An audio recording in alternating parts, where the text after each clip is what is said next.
নমস্কাৰ। সমূহ অসমবাসী তথা ভাৰতবাসীক আজি মহাশিৱৰাত্ৰিৰ শুভেচ্ছা জনালোঁ আপোনালোকৰ চেনেল যোগে। 17শ শতিকাৰ পৰাই এই পূজা অৰ্চনা ইয়াত চলি আছে।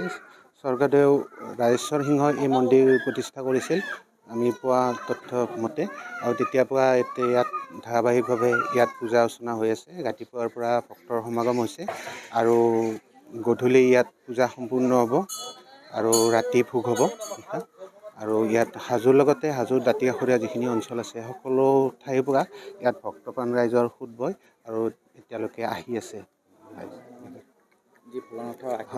আশীষ ল'বলৈ ভক্ত প্ৰত্যেক বছৰে সমাগম হয়। এইবাৰো তাৰ কোনো হেৰি হোৱা নাই, তেখেতসকল আহি আছে আৰু মহাদেৱ আশীৰ্বাদ লৈ পেলাই তেওঁলোক ধন্য হৈছে।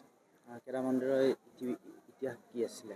ইতিহাস আমি গম পোৱা মতে স্বৰ্গদেউ ৰাজেশ্বৰ সিংহই এই মন্দিৰ নিৰ্মাণ কৰিছিল আৰু তেতিয়া আমি জনামতে তেনেকুৱাই। তাৰ উপৰিও মাজে সময়ে আকৌ মেৰামতিৰ কামো চলি আছিল বা সেই হিচাপত মানে সেই মন্দিৰটো এতিয়া আজি বৰ্তমান এইটো অৱস্থা পাইছে।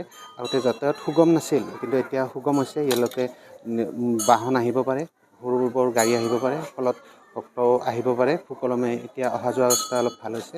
এতিয়া ভক্তৰ অকল শিৱৰাত্ৰি বুলি নহয়, বছৰৰ 12 মাহেই ইয়াত ভক্তৰ সোঁত বয় আৰু আহি আছে। এই কেদাৰৰ দেৱালয়ত যি ভক্তই মনোকামনা সিদ্ধ পৰম্পৰা চলি আহিছে, লোকবিশ্বাস চলি আহিছে।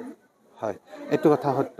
আৰু ইয়াত অকল শিৱ নহয়, শিৱৰ লগত পাৰ্বতী আৰু গংগা এই তিনিওটা ইয়াত আছে আৰু শিৱলিংগটোতে বিৰাজমান। আৰু অকল শিৱ আৰু পাৰ্বতী একেলগে থকা মন্দিৰ সাধাৰণতে বিৰল হয়। এই বিৰল মন্দিৰবিলাকৰ ভিতৰত এইটো অন্যতম। আৰু প্ৰবাদ আছে যে ইয়াত হয় আৰু সেই ইয়াতে যে অকল শিৱ নহয়, শিৱৰ লগত ইয়াত পাৰ্বতী আছে, শিৱৰ লগত গংগা আছে আৰু ইয়াত মানে সেইটোৱে বিশেষত্ব।